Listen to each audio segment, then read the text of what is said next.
Your RICHEY. I'm gonna react to the story of Boston Richie, witness 3 murder cases. Hey, what's up, everybody? Welcome back to another episode of EOS. It's 1090J, man. I'm rocking with y'all, and y'all rocking with me. And for this video, we're gonna be speaking on Florida rapper Boston Richey and his paperwork being exposed. December 28th, 2022. Florida-based TV would post to Instagram claiming Kodak Black's newly signed artist NFL 2-Wop revealed paperwork on rising Florida rapper Boston Richey. The 3-minute live stream would show a piece of paper from what appears to be an interview with someone only titled as Witness 3. It states on June 23rd, 2016, Witness 3 gave an interview. Now, I heard 1 or 2 songs of Boston Richie. Songs, they alright. They alright. No songs was alright. That was recorded entirely after being arrested for loitering and prowling. Witness 3 was described as being somewhat hostile and initially denied telling James Foster about an incident in which a Northside subject had threatened him with a firearm. Now in 2-Wop's live, 2-Wop says Boston Richey's real name is Jalen Foster, and James Foster is Boston Richey's father. Yeah. How the police Father's son. told his father about They'll just alike, bro. Like father, like son. the incident is still unknown. After several minutes of questioning, Witness 3 stated the incident did occur and identified the subject that threatened him as a young black male with the street name Wig. Investigators previously noted that DeAndre Wiggins' nickname is Wig. Witness 3 was shown a photograph of Wig and confirmed it was DeAndre Wiggins that had threatened him. According to Witness 3, the incident happened 2 months prior. He had been in the Frenchtown neighborhood visiting a female identified as Latavia Hill. DeAndre Wiggins arrived and confronted him, and Witness 3 indicated that the issue was the fact that he was at a Northside location, but he's from the South Side. He said that DeAndre Wiggins threatened him and acted as if he had a handgun in his waistband. Witness 3 maintained that the Keith Street homicide was not a result of this altercation or any other criminal gang activity that he may be involved in. Now, 2-Wop would show a second picture to the live stream to confirm Boston Richey or Jalen Foster is in fact Witness 3. The paper itself reads, Witness List. The following individuals are identified in supplemental reports by witness number. In the case of Jalen Foster, his identity is concealed only in instances where he provides information. Nigga, Boston Richie did a song with Lil Durk. I see Lil Durk. See his blonde dreads and all that, bro. Pertaining to possible motive. Witness 3 would read Jalen Foster, his birth date, which shows him as being 19 years old at the time, and an address on Keith Street, the same street a homicide occurred. Now, I posted to my Instagram saying, y'all know I'm finna look into this. And Boston Richey would reply to my story saying, look up the case. It's under DeAndre Wiggins. Searching for the case, I'd find that a then 24-year-old DeAndre Wiggins, or Wig, was arrested for homicide and possession of a weapon by a convicted felon. On June 4th, 2016 at 4:19 in the morning, the Tallahassee Police Department responded to a home on Keith Street, the same address as the one listed for Boston Richey on the witness list. Officers located 24-year-old DeVaris Bass laying in the front yard of his residence. He'd been shot multiple times and was transported to a nearby hospital where he died a short time later. DeVaris was a rapper who was originally from Orlando and went by the name D-Slug or Slugger. He was also Boston Richey's cousin. Investigators would find 5 9mm shell casings near where his body laid, and on-scene witnesses who were all known to police said that after the shooting, 2 black males ran on foot down Keith Street to a white Buick that fled at a high rate of speed. Investigators would learn in the following days that 2 separate incidents occurred only hours before the murder and were all related. Originally lying to police, a man admitted he was carjacked for his white Buick during a drug deal between midnight and 1 a.m. 2 witnesses would later be interviewed, and one would identify Wig as the suspect. Tallahassee police have Wig identified as a member of the Northside Doghouse Gang. At 1:49 a.m., Police responded to a shooting scene where a gold Nissan had been struck by gunfire, and 5 9mm shell casings would be recovered. Forensics concluding that it was the same ammunition from the homicide scene and fired from the same handgun. The Buick would be recovered by police the same day of the murder, and 10 days later, after a warrant was signed, forensics would find Wigg's finger and palm prints on the outside of the driver's side door, along with another man's prints. June 13th, 9 days after the murder, police pulled over a vehicle with Wigg and Wigg's girlfriend inside. He'd be arrested for possession of cocaine, and his cell phone would be inventoried at the Leon County Jail during booking. A warrant for the cell phone would be signed days later, and his text history would reveal he stopped communicating 2 hours before the carjacking, shooting, and murder. He texted his girlfriend after 10 a.m. saying he wanted to talk about his problems, and she replied saying, "I told you I ain't want to see that gun no more, and you just go ham with it last night." Further text would reveal a conversation with someone who would soon become known as Witness 4. Wigg texted Witness 4, "Don't tell anyone what I just told you, cause she trying to find out." Witness 4 cautioned Wigg to just lay low for a couple days, then come back to the hood. June 22nd, investigators interviewed Witness 1, who was a close associate of Wigg, and while the name is blacked out of the witness list, it's said to be Wigg's girlfriend. In a sworn statement, Witness 1 admitted to being present on Dunn Street the day of the shooting and observed Wigg with a black handgun. Witness 1 watched Wigg fire into the gold Nissan before driving off with another man in the white Buick. Witness 1 didn't speak to Wigg until the following day and asked him about the Keith Street murder. Wigg would claim he was at his house at the time it happened. In the following days, Witness 1 would travel with Wigg, where Wigg met with Witness 2 to sell a handgun. Investigators would interview Witness 2 next, who according to the witness list is named James Lamb and goes by the nickname Murder. Murder is a close associate of Wigg and told investigators Wigg tried to sell him a black handgun for $50, but because of the low price he assumed it had been used in a crime and denied it. Murder then said Wigg appeared desperate and asked if he could get rid of the gun, so Murder pointed to a body of water. The following day, investigators interviewed Witness 3, who according to the witness list is Jalen Foster, who went by the nickname Bussa, but we know him as Boston Richie. Investigators would know Richie was a relative of the homicide victim and lived at the residence where the murder happened. Richie reluctantly recounted an incident that occurred approximately 2 months prior involving Wigg. Oh, this shit was 2016. This was like almost 7 years ago, bro. Richie stated he'd been in the Frenchtown neighborhood when the defendant threatened him with a firearm because he was associated with the South Side. Roughly a week later, investigators interviewed Witness 4, who according to the witness list is Trey Moore and goes by the nickname Loudy or Loud. Another associate of Wigg, Loud confirmed to investigators when he texted Wigg to lay low, it was related to the homicide. Loud told investigators him and Wigg spoke in person, and Wigg confessed to the homicide. After the conversation is when Wigg texted him telling him not to tell anyone else. Loud told investigators he saw Wigg at 1 a.m. before the murder. He was traveling in a white Buick and told Loud he was going to the South Side. Loud wouldn't see Wigg till the following day, where Wigg made a reference to catching a body. Loud asked him about it, and Wigg said that he had gone to Key Street to rob someone, and he shot him multiple times. Loud knew Wigg had previous altercations with individuals from the South Side, but didn't know the details. That same day, investigators went to the Leon County Jail to interview Wigg. He was asked to provide his whereabouts on the night of June 3rd into the morning of June 4th. Wigg said he had visited a group of individuals he couldn't name until 1 a.m. when he went home. When shown photos of the white Buick, he denied any knowledge of the vehicle. When confronted with witness statements and physical evidence connecting him to the vehicle, he admitted to taking it during a drug deal. He denied the second shooting where the car was shot, then changed the story to pulling out a revolver after getting into it with a group of individuals, but he didn't fire.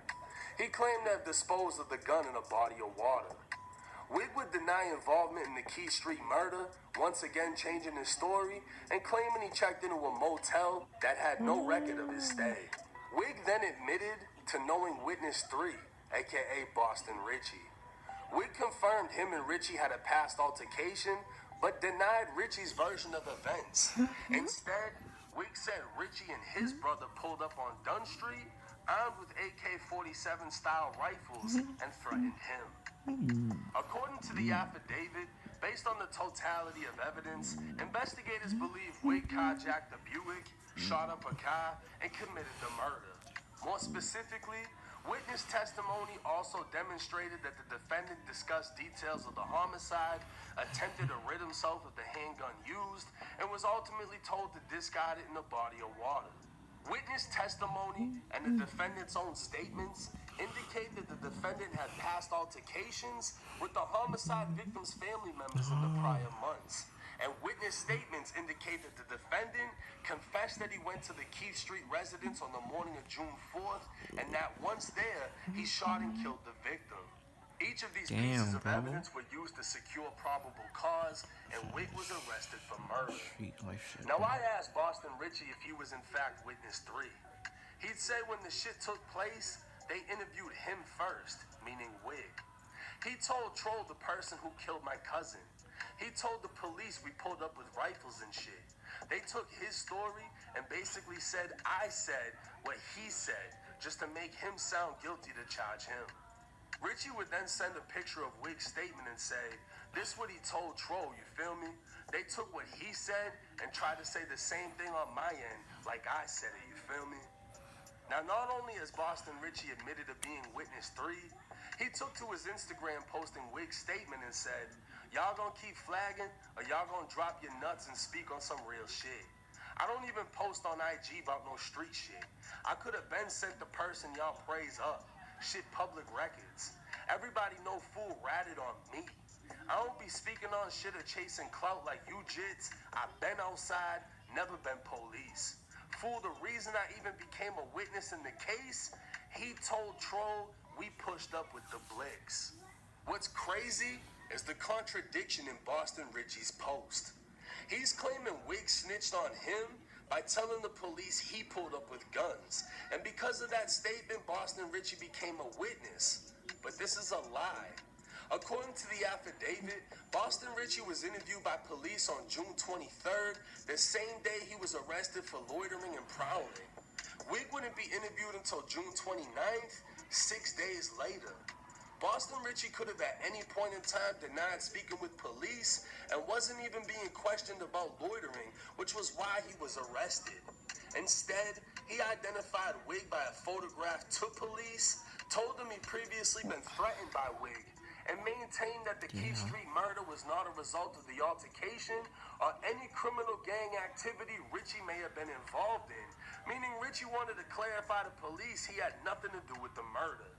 But his sworn statement would make him an official witness in the murder case, and his name would be concealed because the information he provided pertained to a possible motive.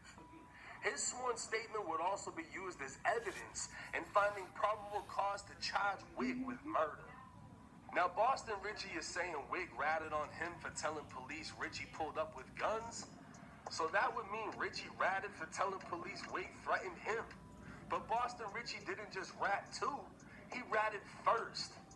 Wick was asked about Boston Richey's statement, denied it, then gave his own. Wick would later plead no contest and be sentenced to 15 years in prison for second-degree murder and possession of a firearm by a felon. Now, Boston Richey would dismiss the accusations against him as NFL 2-Wop hating and trying to blemish his image. Boston Richey's team would point out that 2-Wop is from the Holton Street apartments, the same apartments Boston Richey and Future shot a video at and handed out over $10,000 worth of sneakers. Doing mad giveaways and shit. If he was a rat, why hasn't anyone done anything about it? They further accused 2-Wop of just trying to gain clout after getting signed to Kodak 3 months ago. But 2-Wop would claim he got the paperwork from someone in Boston Richey's own hood and exposed it as soon as he got it. Regardless of whose side is more convincing, the paperwork doesn't pick a side. And Boston Richey has more paperwork that's yet to be revealed. In December of 2013, a woman reported her Honda Accord stolen. Later that day, an unmarked police officer spotted the vehicle backed into a parking space on Holton Street, and after a short time watching the vehicle, he observed two black males later identified as DeJaris Robinson and a then 16-year-old Jalen Foster, aka Boston Richey, get into the vehicle and drive off. Locating the vehicle again, three males were now inside, changing positions in the vehicle before driving off as the officer once again lost contact. Another officer saw the three black males matching the descriptions given walking away from a dead-end street. He'd locate the stolen Honda as another officer responded to the scene where we observed Boston Richey walking away from the other two males. He detained Richey, read his Miranda warning, and Richey agreed to answer questions. Richey advised the officer he was the person driving the vehicle. Questions were stopped at that time, and Richey was transported to the Tallahassee Police Department for a continued interview. Officers located the other two men identified as DeJaris Robinson and Kelton Forbes, and neither would make any. Son got big ears, bro. Look at son on the right, bro. The son got big ears, bro. No funny shit. This shit is mad big. Statement to police. Retracing the path they walked away from, police found the keys to the Honda and a stolen Ruger revolver in a garbage can. Investigators interviewed Boston Richey at the police station. Post Miranda, Richey agreed to answer questions. He advised that he had stolen the vehicle with three other juveniles.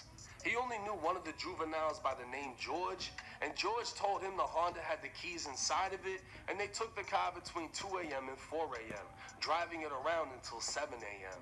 He kept the keys in his possession the entire day until he returned to pick it up and was stopped by police. He then picked up Robinson and Forbes, who he advised knew that the car was stolen. Richey said he drove the vehicle the entire time until he parked.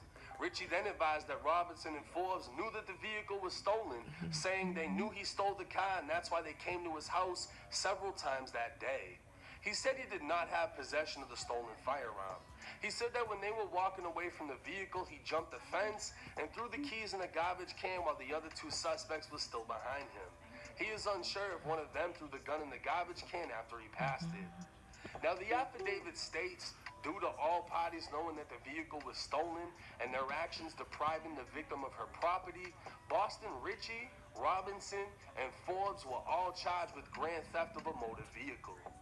Now, I asked Boston Richey about this case, and he'd say he took the charges for the gun and car, and With the GTA case shit, I take both of the charges, guns and cars. That's why I went to prison. I told police they were in the car, but never know it was stolen because stole it on one of them. In my cousin is sitting right there, right here, my fault. that's why he went to prison. He'd say, I told the police they were in the car, but never knew it was stolen because he stole it. He'd even say one of them was his cousin who he was with. But just like the last case, what Boston Richey is saying isn't adding up to the paperwork. The affidavit clearly states Boston Richey told police he told his co-defendants the car was stolen a total of 3 times.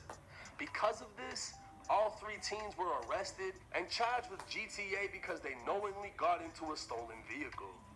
Now, Boston Richey's team would say he was only 16 at the time, and the charges got dropped for the other 2 teens. But in my opinion, it doesn't matter. The 2 other teens refused to make statements to police, while Boston Richey agreed to make a statement, and his statement got them arrested. So in total, Boston Richey has conducted 2 separate interviews with police, got his own cousin and another teen arrested, and gave a sworn statement in a murder case where the alleged shooter was sentenced to prison. Now, I'll be honest with you. I'm a fan of the music. I didn't expect all of this. And when I spoke with Boston Richey's team, they damn near convinced me. Oh, he just trying to get clout off of his name. He didn't tell. He said he bumped into dude, but it wasn't about nothing. It ain't like he said he killed his cousin and all the thing about the car and he was only 16 and, you know, the charges got dropped. But you can't deny the paperwork, right? when I'm hearing them say it, I'm like, yeah, it doesn't sound like he snitched. It sounds like he fucked up. He shouldn't have said anything to the police, period. But not only that, looking at the paperwork, it clearly states the information he gave, the sworn statement in the murder case, was towards a possible motive. That's what the police were seeking. And they used his sworn statement as evidence towards the probable cause to arrest the shooter. I mean, it's dead and done. I've shown y'all through this video the other snitches in the murder case, which were all the shooter's friends. Murder, what was the other one's name? Loud, his own girlfriend. But the thing about that witness list is Boston Richey is on it. Boston Richey's name is with theirs. Everything that every one of them said was used as evidence. And then I find the Grand Theft Auto case. You're with your cousin, your homeboy, y'all get picked up, whatever, their charges get dropped, that's fine. But the fact that you told the police, yeah, they knew the car was stolen, and then you said it again. Yeah, they knew it was stolen, I told them it was stolen. And then you said it again. Yeah, they knew it was stolen, that's why they kept coming to my house that day. The only reason they even got arrested is because you were talking to the police. Because you agreed to give an interview. And you can't say it was because you were 16, because they decided not to make a statement. It says they refused. You could have did the same thing that they did. So to be a rapper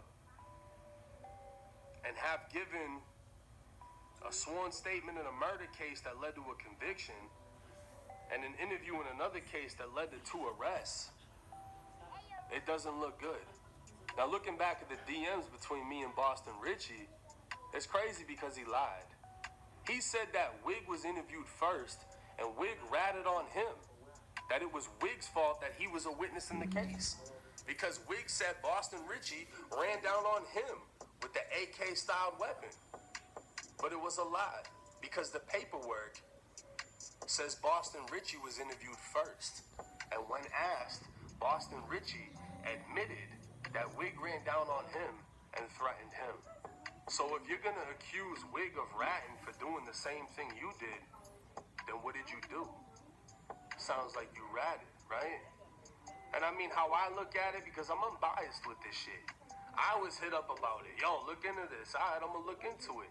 How I feel about it is if me, 1090 Jake, doing the videos that I do, how I do them, if I was a witness in a murder and gave a sworn statement, and that man got convicted because what I said was used as evidence to secure probable cause, and then I got arrested because I said that my 2 homies knew that the car was stolen, so they got arrested for it too, what would y'all call me? It's 1090 Jake. I'm rocking with y'all, and y'all rocking with me. Till next time.